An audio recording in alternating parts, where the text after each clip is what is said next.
Welcome everybody to the Jamez Report. I'm in here being silly in a new location, a new area, and I'll explain why in just a minute. But today we're going to be talking about Monday Night Raw.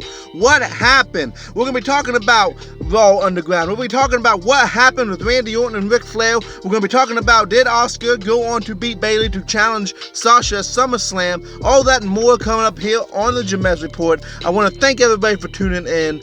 First and foremost, I want to take a moment to say thank you to Kamala, who was known as James Harris in real life, who had passed away here Sunday for all he's done in the business of WWE and of wrestling, period.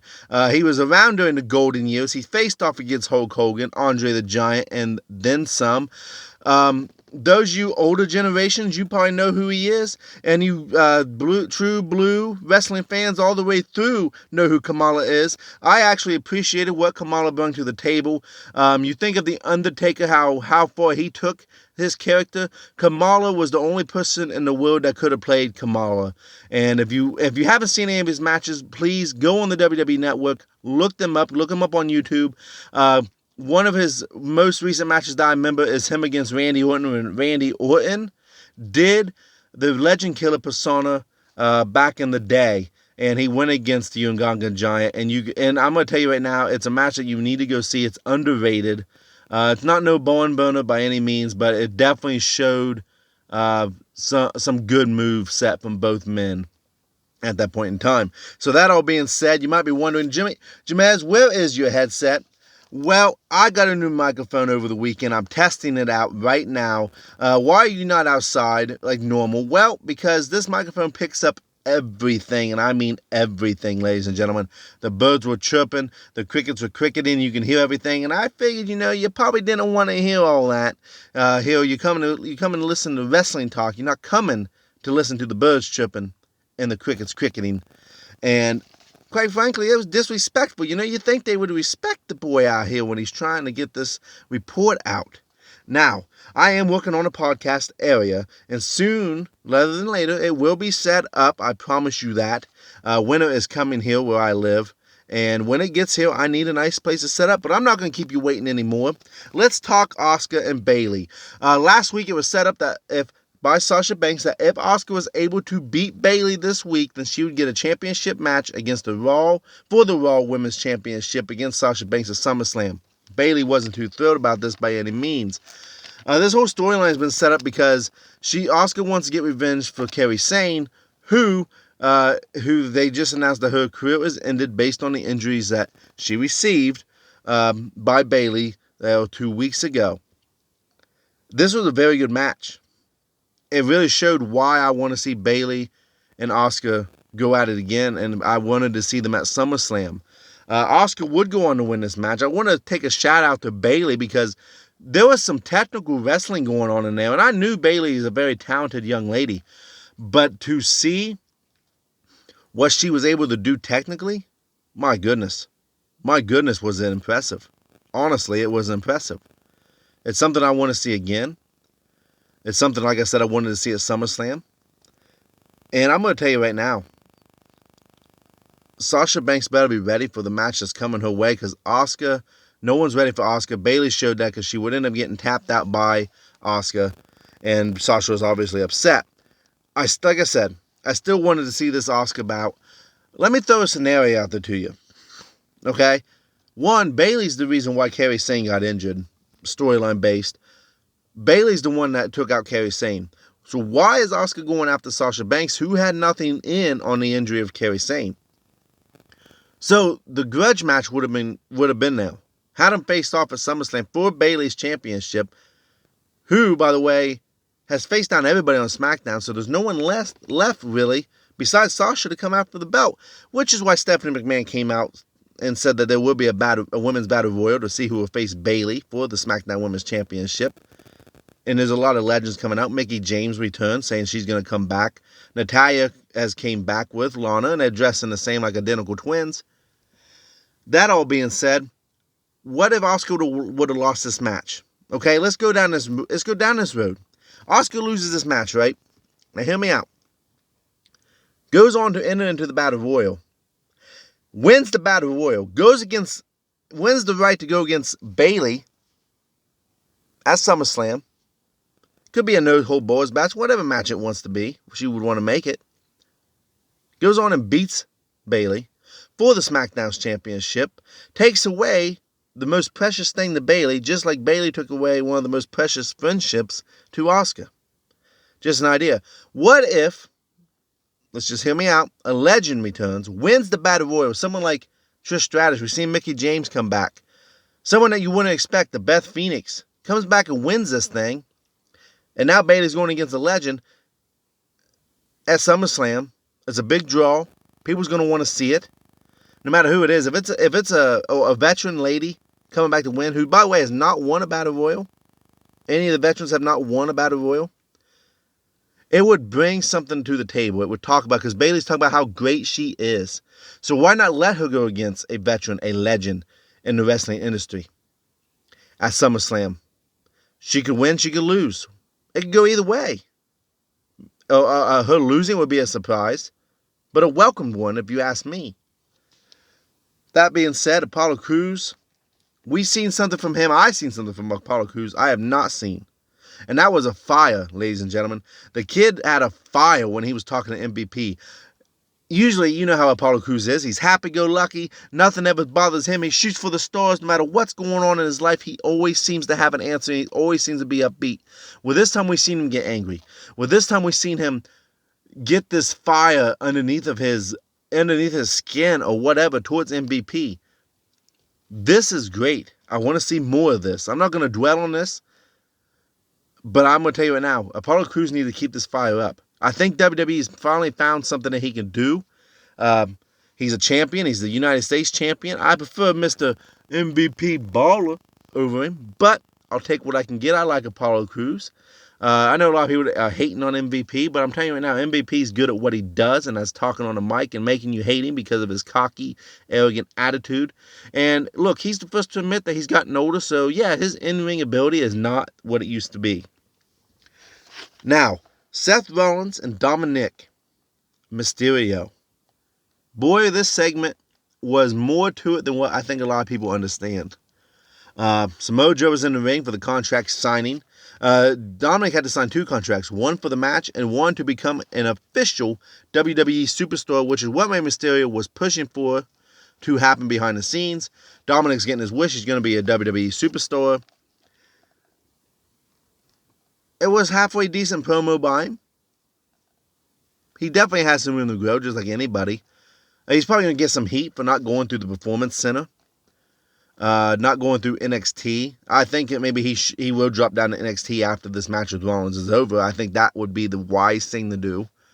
And Seth Rollins pretty much came out and said, look, you can use your kendo stick. You can use any weapon at ringside in this match because, let's face it, kid, I'm the best in the ring right now in today's age, and you're not going to beat me. Can't really argue that fact. One thing that I see happening is, yes, Dominic's going to get in this match. Yes, he's going to beat the crap out of Seth Rollins with a kendo stick. Yes, Buddy Murphy's going to get involved. Yes, all these things are going to happen. Seth Rollins, most likely, if no one interferes, will win this match. Because let's face it, going into this match, and if let's just say Dominic goes in there and beats Seth Rollins, is anybody going to believe that a young, green, talented kid, even though his last name is Mysterio, goes in there and whoops Seth Rollins behind and wins the match? Absolutely not. There's no way. It's kind of like Marco Stunt in AEW going in there up against someone like Chris Jericho and dominating Chris Jericho and winning. You got to have believability in these type of matchups. I think, like I said, the last video I made, I said, why not have a tag team match with Samoa Joe and Dominic versus Seth Rollins and Buddy Murphy at SummerSlam? Someone who can carry Dominic and help Dominic during the match. This is going to be his first match, and it's going to be a pay-per-view. At that, his first actual WWE match is going to be a pay-per-view. Wow. Talk about pressure. Now, here's what needs to happen. Here's what old Jamez thinks needs to happen. Samoa Joe gets involved in the match, costing Seth Rollins the win. Dominic gets the win, avenges his family. Now a feud between Samoa Joe and Seth Rollins takes off. That's what I think needs to happen. What does not need to happen, however, is Rey Mysterio coming back. Look, Rey Mysterio lost his eye. He should not be coming back for a couple of months, for a while. Do not bring Rey Mysterio back in this match. Don't let him be involved. Don't let him have a video. Don't let him be anywhere near. This is now between Dominic and Seth Rollins. Rey Mysterio needs to be out nursing his eye injury, which he received for the eye and eye match. He needs to disappear for a while. He's in the middle of a contract negotiation anyway with WWE. He's a free agent wrestling with WWE, for that matter. Yes, they will come to an agreement, I'm sure, because now his son's wrestling with WWE. But Rey Mysterio needs to be gone for quite some time. That all being said, hit that like, hit that subscribe button. What do you think needs to happen with this Dominic and Seth Rollins match? Let me know in the comments below. Let your boy hear me out. Let your boy know. I want to see you down in the comments. Now, we're going to talk about Retribution. What we know about this group, it's a bunch of vandals who are destroying Raw and SmackDown. Now, why haven't they went after NXT? No idea. But they're destroying Raw and SmackDown. They threw a cinder block through a glass door last night. They came back to a flipped, overturned car that these guys have apparently flipped over. And they have destroyed SmackDown there last week. Power system failures on and off because of these guys throwing Molotovs at the generators. Who are they? For one, well, look at the name. They're called Retribution. So that means with them being Retribution means what? I'm getting payback. I'm getting payback on you. So they're most likely a bunch of recently released talents back in the beginnings of May and all that when this pandemic took place and WWE cut a whole bunch of people. So it's probably going to be a bunch of people that WWE's getting ready to bring back, that they're going to have a reason. They was released from WWE, so that's my prediction. But at the end, ultimately, these guys are just going to be a bunch of jobbers, these guys and gals, because there are some women involved. They're probably going to be a bunch of jobbers, just like the Nexus was when the Nexus came into WWE and did pretty much the same thing, but was more effective, and I think was more well written. I'm not really feeling this group of Retribution where it's just showing cameras on them. They need to have a reason, a motive to why they're doing this. It's just a bunch of riots and all that matter. Now, something that I am excited about is Raw Underground. Yes, that's right, ladies and gentlemen. I am still feeling Raw Underground. With Shane McMahon being back, it looks like it's going to be a 10 o'clock thing every Monday night. Do I want to see this in the future on every Monday night episode? No.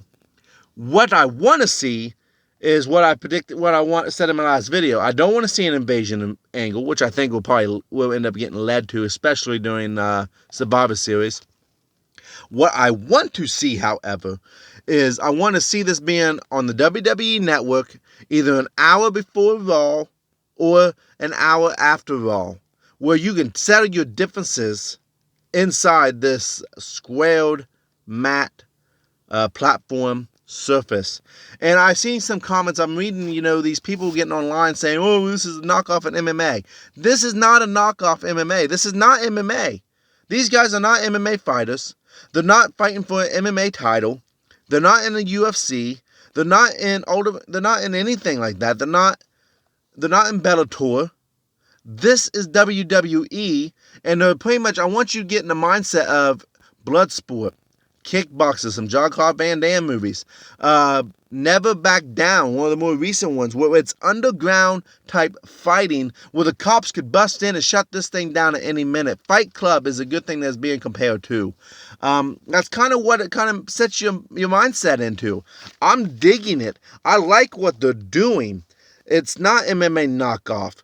And here's the thing, there's a lot of things that they could do because this is a great thing for the WWE, and let me explain why. Don't cut me off, let me explain why. It gives talent, younger talent, a chance to get on Raw in a fight type setting. No big pressure, no storylines, it's just this person versus this person.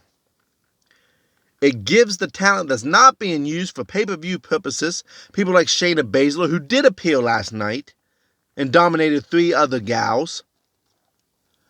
It gives them something to do. You've heard, I've seen things online where Bayley said, Bayley challenged somebody to Raw Underground. Someone else has challenged somebody to Raw Underground. I think it was Ricochet or Cedric Alexander has challenged some people to Raw Underground. So this is a great idea. And here's why it's a great idea. Because regardless of what's going on right now, you've only had two episodes of it, for one. So you can't even judge it off of that. You can't judge something off the first season. You can't judge something off the first 2 episodes. A good example would be The Office. I absolutely love The Office, but I didn't like the first season that well. I had to skip over to the second season. So let this Raw Underground build some traction. Let this Raw Underground get something behind them. Let it build some traction. Don't judge it now. If it's gone on for about a year or so, or a couple months, and it still hasn't really improved or done anything different, then yeah, I could see where it's not a great idea. But my question to you are, is it entertaining? Yes, it's entertaining. It's something different.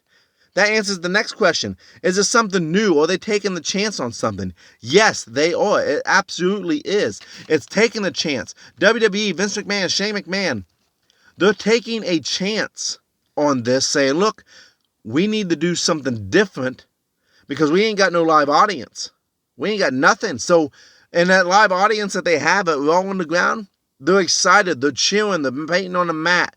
The camera work still needs some work, but there's something new brewing in WWE, and it has the potential to be something very successful and very big depending how it's handled.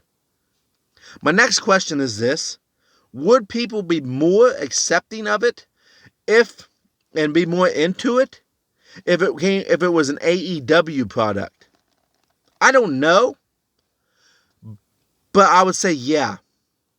And I'm not hating on AEW, and I'm not hating on AEW fans, but what I have noticed is that when AEW tries something, it's more accepted with open arms. And I would say maybe because that fan base has wanted something different, and that fan base is more accepting of AEW taking chances. Because WWE kind of has that following where it's like, look, this is the way it needs to be. This is the way it should be. And I don't want to change from that. Well, here's the thing. Times have changed.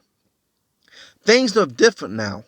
So for my hats are off to WWE, Vince McMahon, Shane McMahon, Triple H, all for trying something new to use a different platform to push talent in different directions without having an actual storyline, but letting them get in there and do something different. It gives the new talent something to do.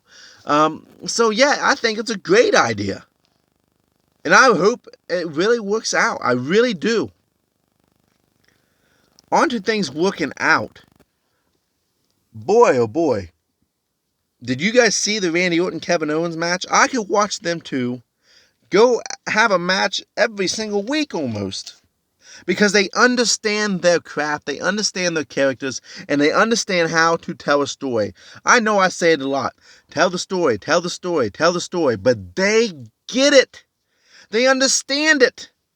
They understand how to have their character get their moment and tell the story. Randy Orton, Kevin Owens. This match was set up because of Ric Flair last week in Kevin Owens' encounter. After the match, Orton does not punt KO in the head. Orton, however, verbally beats down Ric Flair. He brings up Ric Flair being in a coma. He brings up Ric Flair not being the same Nature Boy that he was back in 2002, 2001, 2003 when he was teaching Randy Orton everything he knew. For Ric Flair being a spotlight hog. And I gotta tell you something. I love what was being said about being the spotlight hog, because there's been people that said that, oh, Ric Flair needs to go away. He's a spotlight hog. Why is he getting into business? And my answer to this is this. One, Vince wants Ric Flair there to kind of draw in some attraction, because if you find out Ric Flair is going to be there, do you not kind of want to know why he's going to be there or be on Raw? Even if you really don't want to see him, you still want to know why he's there. Two, Ric Flair loves the business. He loves the business. He loves everything about the business. So he's doing there to do something he loves. Can you really knock someone for doing something they love? It's not like he's getting in the ring and trying to perform. He's mainly just trying to play the manager role a little bit. He's mainly there for eye candy, if you will. He's the Nature Boy. Of course you want to see him. Thank God he's still alive. He's still with us after everything he's been through. But Randy Orton got real personal. And let me tell you something. Ric Flair's response, Oh my goodness. If you didn't have a tear in your eye, because I did, when Ric Flair about broke down crying, talking about him being in a coma and saying, you know what? You don't know what it's like until you've been in my shoes. And after coming out of that coma, I just wanted to tell the people close to me that I love them and I appreciate what they do for me and have done for me. That's the thing Ric Flair is on now. And you listen to anything that he's been on. I listened to him on Busted Open. I listened to him on the Stone Cold podcast there a couple weeks ago. Look, he enjoys his life. He's not there.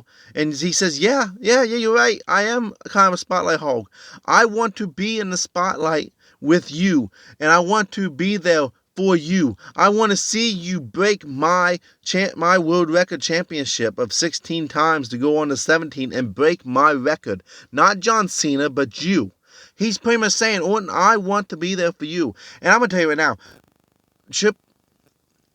Ric Flair gave one of the best promos that he's given in quite some time at his age. He gave something that was heartfelt. I felt it. Like I said, I had a tear in my eyes listening to him go on. And you knew Orton was going to do something. And they gave him an easy bump to do. Orton low-blowed him. And then went to punt him in the head and the lights went off. And you hear the punt. And then Ric Flair's laying there. I could have done without the lights going out, but I get it. Could have Ric Flair pulled off the punt the way the Big Show or someone has? Probably not at his age. So it was a way to protect Ric Flair. As a way to write him off the show. And as a way for us to use our imagination. And I'm going to tell you something, man. I've said this before. Randy Orton is the hottest thing in wrestling right now, in my personal opinion, almost. He's the hottest guy right now in wrestling with the heat that he's getting. Because Orton had hit that point where, you know what, you couldn't hate him. You might not dislike this cat. You might dislike this character. But you can't hate him. With what he's been doing these last couple of months, how do you get heat on you? Well, Orton knows how to do it because he's attacking these legends. He's attacking these Hall of Famers. He's not just attacking them, he's punting them in the flipping head, taking them off TV. And now you're going to attack Ric Flair, who's 71 years old? Who's 71? And you're going to take him off TV for story purposes or not? It's making us think, man, did he really punt him in the head? It's making people who maybe doesn't dive that deep in, or the kids that's watching, think, oh my goodness, Randy Orton really is this diabolical, evil snake. And that's what we seen with Drew McIntyre, who played it off perfectly, who came out to Ric Flair's aid and said, you evil SOB. And I'm going to hunt you, and I'm going to hunt you real bad. Let me tell you something. I was up in the air on who I wanted to see win between Drew McIntyre and Randy Orton last week when they had the confrontation. I was still up in the air. I want Drew McIntyre to go in there and completely demolish Randy Orton. So that tells me that Randy Orton is doing his flipping job. As a heel. He's showing people how to become a heel. How to be a heel. And I'm going to tell you right now, I love Randy Orton. I love what he's done in the business. Yeah, and by the way, you can see him tell Ric Flair, thank you for all you've done. And he does it in a sadistic way, but you know it's heartfelt because they are close together.